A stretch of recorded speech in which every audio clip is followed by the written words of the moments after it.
I'm disappointed. Today, I was supposed to wake up, get patch notes, and be excited for the first time in years. And I didn't get that. And I'm disappointed in that. And I heard Darren's disappointment in his voice today. What I'm going to suggest is, if this is going to continue forward, I believe Chris should be involved with the gulag, and there needs to be conversation back and forth. Compromise is fine. I'm fine with that. But over the past few months, we've been told over and over and over, we're going to listen to the community. We're going to do what's best for the game. We're going to make MWO fun. And these changes right here are exact opposite of that. And I feel for Darren. I feel for Matt. Because those guys have been working their asses off.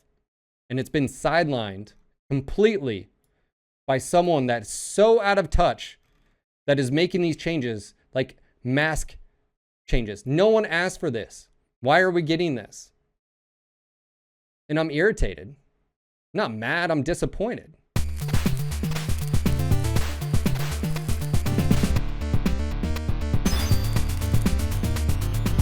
Hey, what's going on, guys? Phil here. Welcome back for the patch notes review. This is going to be a lengthy discussion, and it's not going to be good. Also preface, I talked a lot about this on today's stream. The patch comes out March 16th. It is now March 15th, and we just got the patch notes. It's no surprise that we got them today.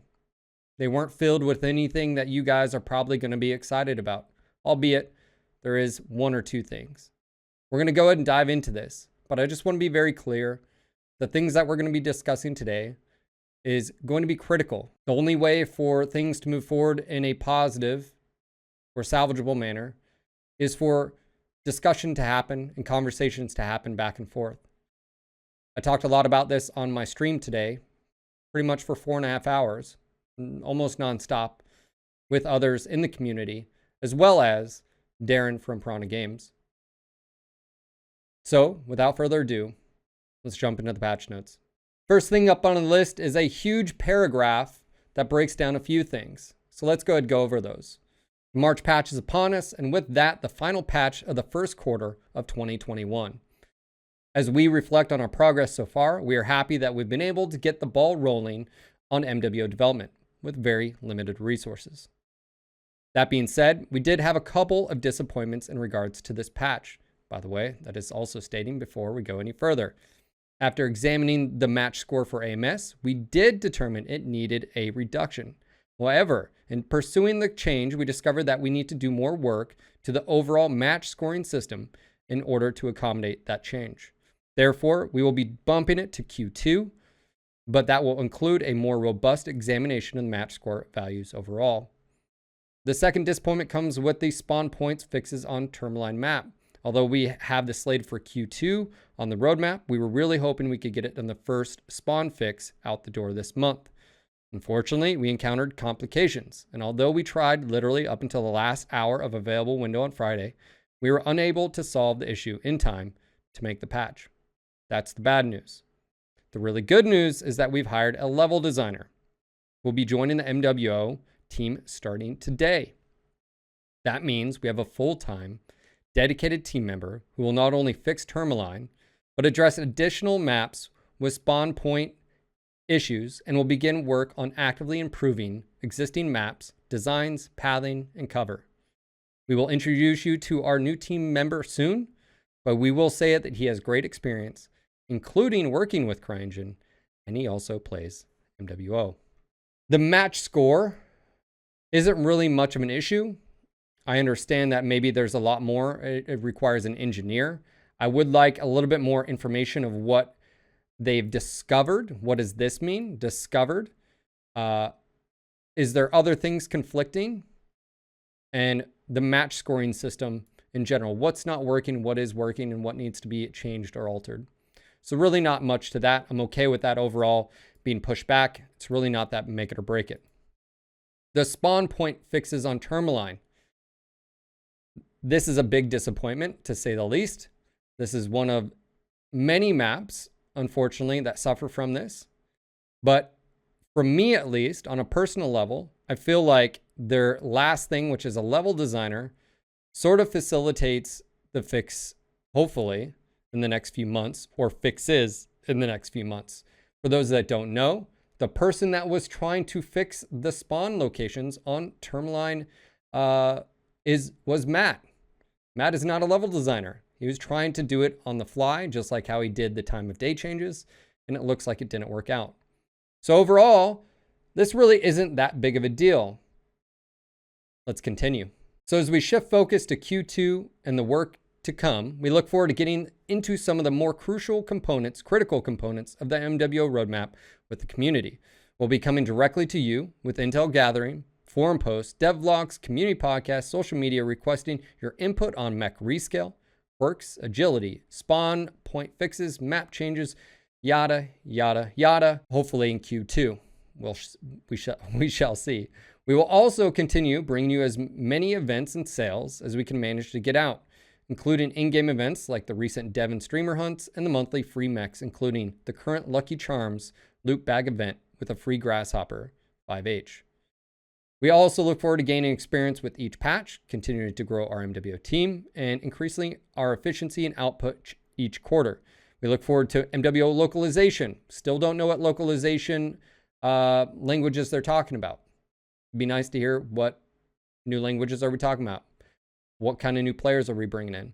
Look forward to our new content, starting with the Striker Pack in April. Also would like to know how the bolt-ons are looking. We still don't know. That would be something that I think would be really cool, finding and seeing the finalized versions. Really cool bolt-ons. Hopefully near the next ones will be even better, especially the pack and the mech choice.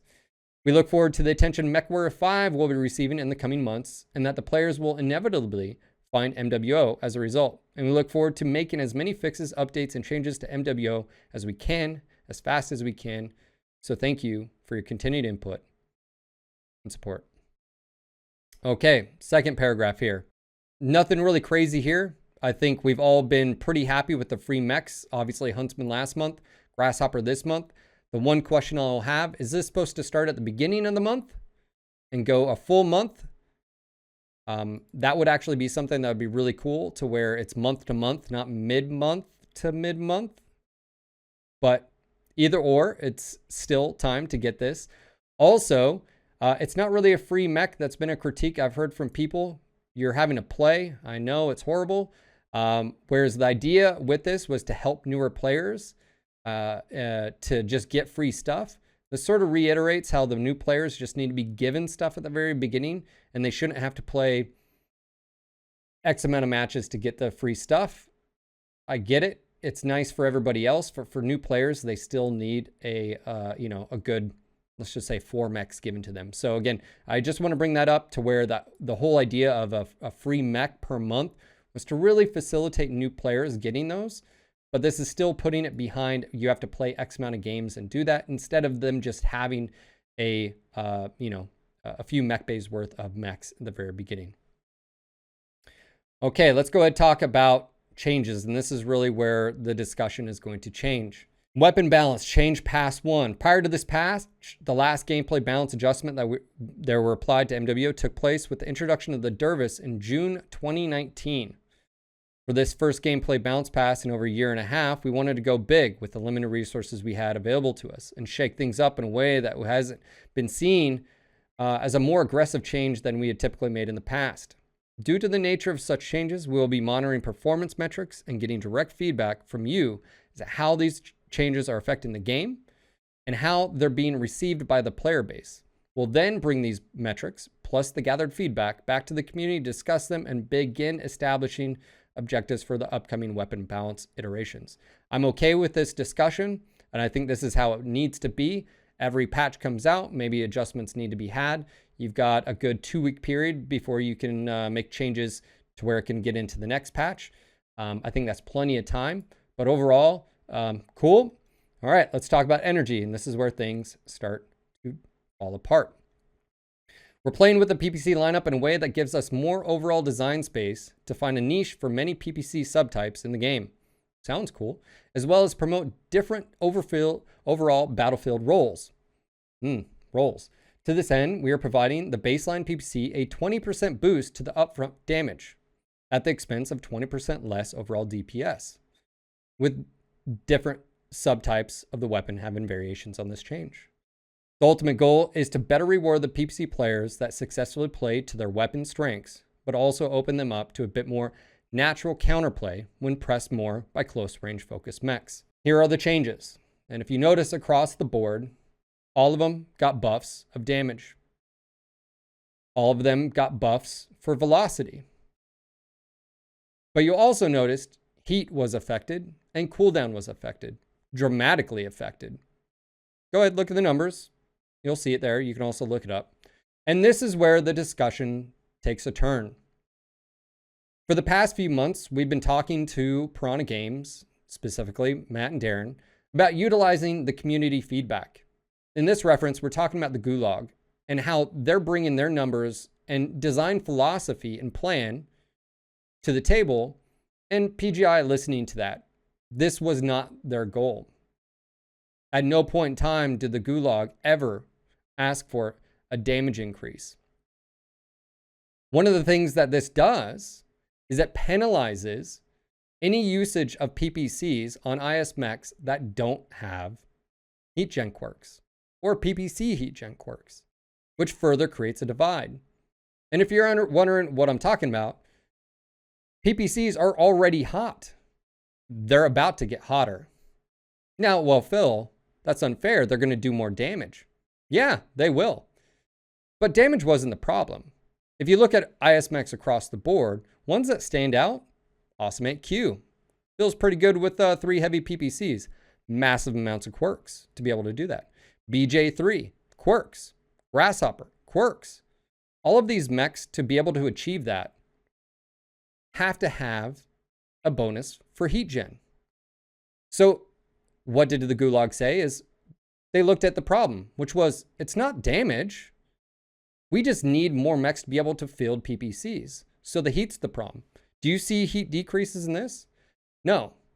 And it's because right here is the problem. This diverges completely from the community viewpoint of the plan for MWO and the weapon systems. All this does is make you hit a little bit harder at the impact of more heat that, guess what, you already struggle with. Doesn't fix any of the issues of more mechs utilizing PPCs. And also, along with this is none of the mechs that already giga-quirked, the mechs I mentioned before, get a nerf. So they're still going to be good. But that gap between good and okay and mediocre just got a lot bigger. I wish I could stop there, but we're going to continue. Yes, you see clan ERPPCs also got a buff and also a nerf. You thought they were hot already, which they are, and you thought they were good already, which they were. Same principle. Ballistic weapons. With the reinforcing of PPC rolls, we want to apply similar changes to the Gauss rifle with the help of the light Gauss rifle to better compete in this space. You'll see multiple changes here happening. You see damage increase, heat increase on Gauss rifle, cooldown increase, health increase, light Gauss, heavy Gauss, health, clan Gauss. Okay. Again, some of these changes are good and they were suggestions from the Gulag, but not all. This is going to impact the use of long-range weapons in the current game, and especially with DPS being king. There's a reason why medium pulse, and specifically IS medium pulse, are so dominant. Roll down to autocannon changes. We actually do have some velocity buffs here. This is a positive. This was asked for, albeit some of these numbers were supposed to be bigger. The Gulag asked for 850 or 900 meters on the AC20 and got 750. So there's that. It got a buff of 100 meters a second.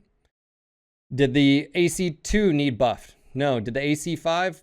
No, not really. AC10? No, not really. The Gulag actually took a different perspective from this. It's not velocity. How about you just give the AC10 a little bit more range and so forth and so on. And by the way, all this information is public. We go down to the missiles here. MRMs, did they really need touched? Well, MRM 10s did, but did MRM 20s, 30s, and 40s? They seem pretty good right now, and especially with the mechs that boat them. all the time. We're going to move on to equipment, and that is mask. If none of what I've said already has convinced you,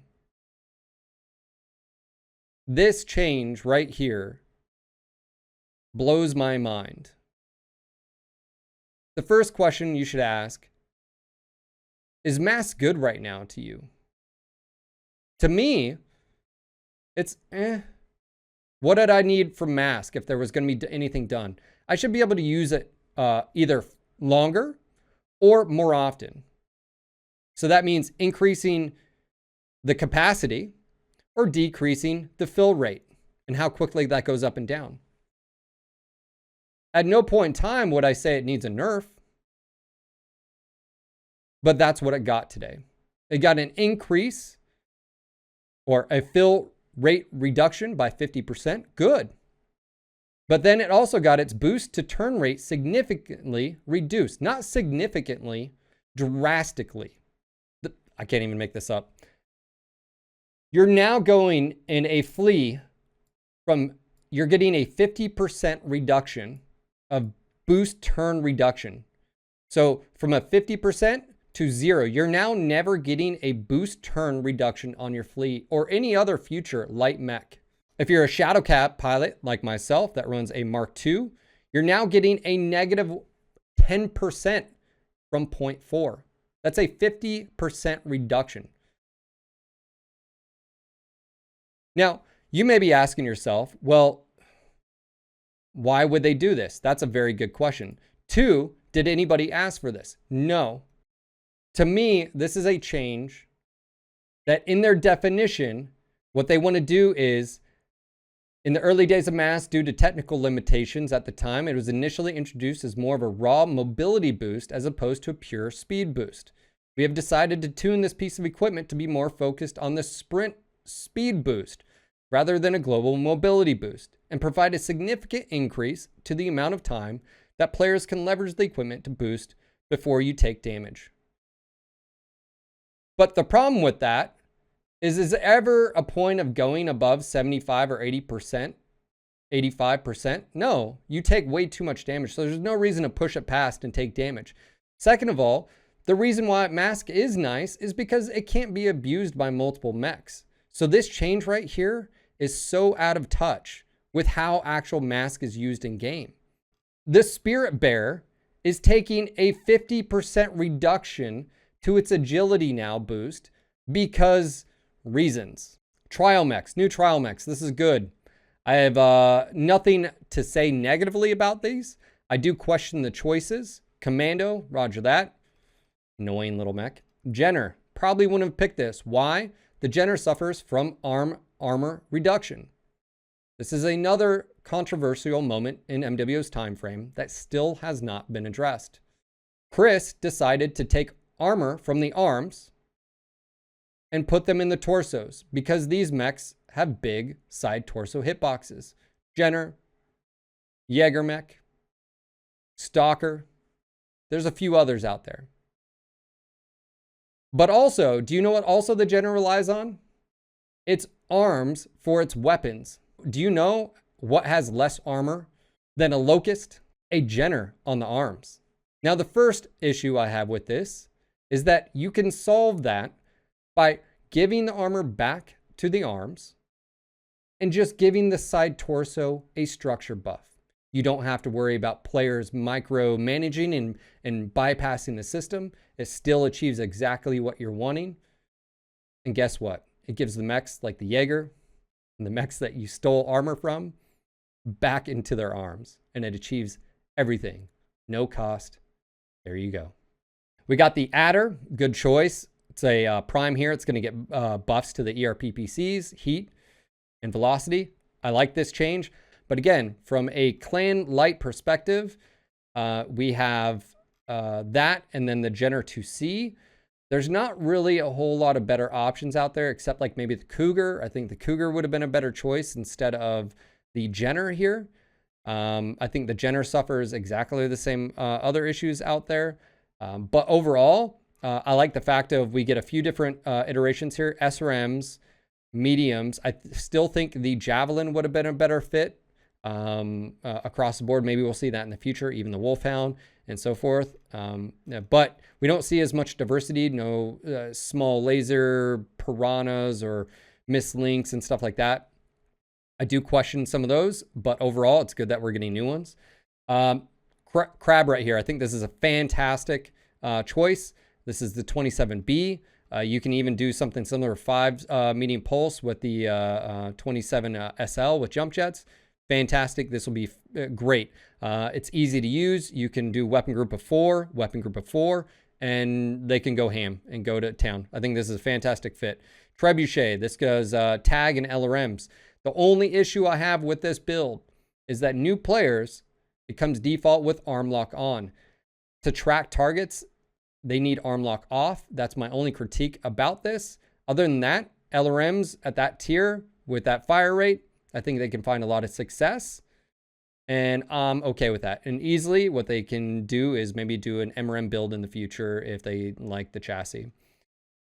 Stormcrow, looks like they were going for a clan equivalent with LRMs. Again, the same issue here. They don't have lower arm actuators on the right arm because of crit space. They could apply them to the left arm, but the problem still exists, which is a new player not being able to follow the target and stuff like that. I have no problem with this. Yes, I get it. Some people don't like LRMs, but it's okay.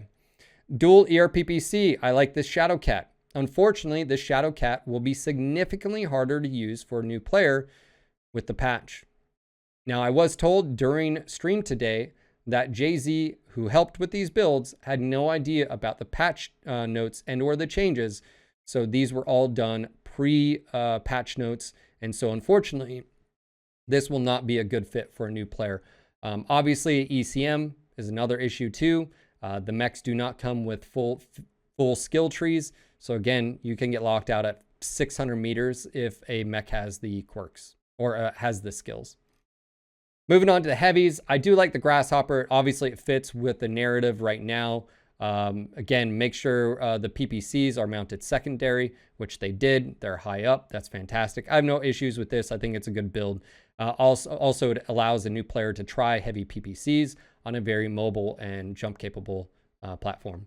Moving on to the Warhammer 6D. I like this setup, large pulse and mediums. I do question the left side. I think it would be better suited for dual large pulse on the right, a large pulse on the left with the 2 medium lasers being over here. I'd rather do a right side poke considering the majority of matches and or maps tend to navigate to the right. Overall, like the design, question the point of the large pulse. Moving on to the Hellbringer, again, giving a new player an experience to try heavy lasers and laser vomit. Clan ECM, again, my issues with that. No problem with the build. I also run this or have ran this. I also run a medium pulse laser build, which allows you to then not have to worry about arm heat sinks, and it sinks really well. But overall, I think this is fine. Moving on to the last one. This is an interesting choice. This also gives the new player the ability to try a clan just splat build, LBX20, SRMs. My concern, again, arm lock isn't as much of an issue here because of the SRMs. A lot of the times you like those snap together, and that's fine. So overall, this is a nasty build. Only draw side is that it's close range, but I don't know how that is at lower skill levels. And for a new player, they need to try other stuff. So this is an option for them, and I think it's a good option. Moving on to the assaults, the Marauder. Moving on to the assaults, we have the Mauler with 6 AC2s. This is another build that I think a lot of new players would like. It's easy to use. They just pull the trigger and just DACA all the way. So we've got that. No issues here. I like it. It's simple. It's effective. Stalker, you knew there was going to be one because Jay-Z is involved. This is actually a pretty solid design. Very terrifying. Does a lot of damage, especially with the MRMs. Still would be nice to see those skill tree points allocated for people when they're using these, so you can get that reduction in spread too. So no issues with this. I did bring up the fact of maybe 30s were better, but I was told on the Stalker, the ghost heat from the 240s is negligible, and just to stick with this build. Moving on to the last two, and we have the Direwolf with the UAC 10 and 3 AC5s, UAC 5s, which again, this is a variation of, mechs that we've seen in the past. Solid around. I think this will be great. Obviously, it's for new players. It's not meant for us vets. The Direwolf still can be very effective at that new player level, and this gives them an option to boat UWACs and really put some rounds down range. So very cool. And last but not least, the Warhawk. This is an interesting one. This takes 2 peeps and 2 large poles. Wonder why? No 4 peeps. It's because of Ghost Heat. Even a skilled player, one little mistake and you're dead. That's not going to happen with a new player. The only critique here is I think they should tick the lower arm actuator here. This would allow a new player to be able to aim without arm lock on. And in my opinion, that gives and makes the ERPPCs even more deadly. And so if you have that ability, I think that little check mark should be checked. And overall, I think that would improve things. Again, quick shout out to Jay-Z. I think credit where it's due. It's not easy. And of course, these shift, and that's the whole point, is every quarter these shift. So that's awesome. They got some bolt-ons, don't fall off. Again, my concerns still remain with bolt-ons. I have seen during my live streams, bolt-ons not necessarily being abused on purpose, but definitely being used to where you can't really tell with the assassin with some of those big bolt-ons on its shoulder where it starts and where it begins. So I do think it's happening. People are abusing the system. And again, that was my main concern. If you have newer players coming in tier 5, they're going to be running into people that potentially have those, and they're going to be aiming, not really understanding why they're not taking damage. So there's that. Also, good news, intro movies finally replaced the login opening sequence video and reduced the volume to a reasonable level. Hopefully, we will see tomorrow in patch. Level design, fix the lighting on Caustic Valley. No more pitch, midnight, can't see anything in front of your face. Caustic, I think that's fine. But also, one of the other big things is welcome to Hibernal Rift. Finally, changes that I can get behind. Look how beautiful this map looks with lighting. That's correct and not blinding. It's amazing that it's taken this long, but I'm glad that we're finally here. And quick shout out to Navid A1 for finding this and sending that information to Matt Newman at Piranha Games for adjusting this. I'd like to see this type of treatment on other maps and even old school maps like maybe Forest Colony. So let's talk. I'm really disappointed in today's patch. I was looking forward to today's patch. I woke up feeling excited about today's patch. And that's not what we got. And I feel like this patch and these patch notes go exactly against everything Darren and Matt have worked for over the past few months. This does not align with making MWO fun, listening to community and community involvement and community changes. This does actually the exact opposite. And I don't like saying that. I don't like being negative, and I don't feel like I am being negative. What I'm being is critical. This is not what was sold to us. And to be fair, and to be very, very clear, Matt and Darren are not happy. Darren admitted this on stream. He's taken full responsibility. They ran out of time, changes happened. They didn't have time to make any adjustments, and the patch is just going. They don't have the resources. Everybody else is on Mech 5. They have very limited amount of resources for engineers, so the patch is happening. They can't roll back. But my question is, what got us here in the first place? I talked about this on stream. These changes, they're not from Matt and Darren.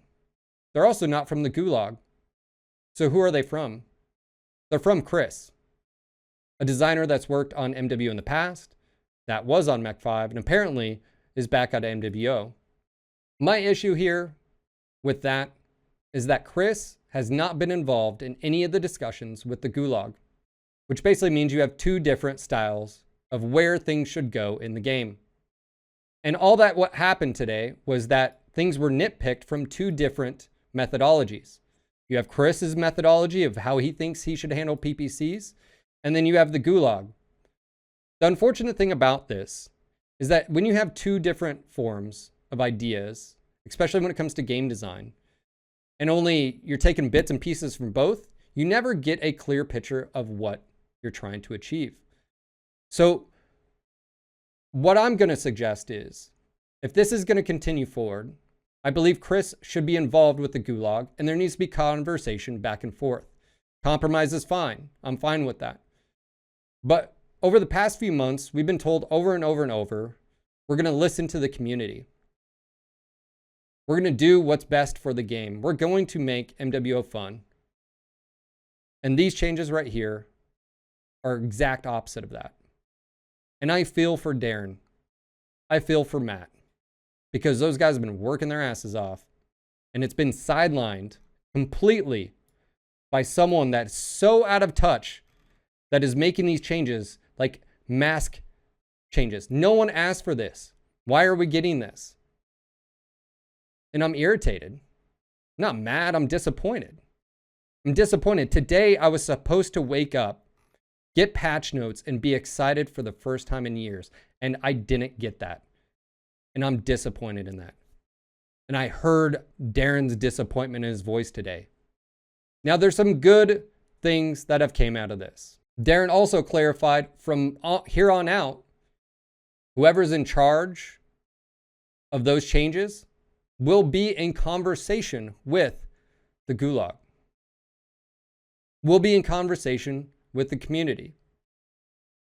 I'm going to take him at his word, and hopefully they can revert some of these changes and or fix some of these changes. We also got word that within the next 2 weeks, they're going to be pushing heavily to get a PTS up with the Gulag's changes on there. So from here on out, any changes can be put on the PTS, whether it's rescale, requirks, so forth and so on. That makes me happy. I like that change. But I'm still so disappointed that tomorrow's patch is going to be taking 6 steps backwards when they've taken so many steps forward. And I hope that dialogue of communication, those conversations can start. Because if it doesn't, if it continues down this trend,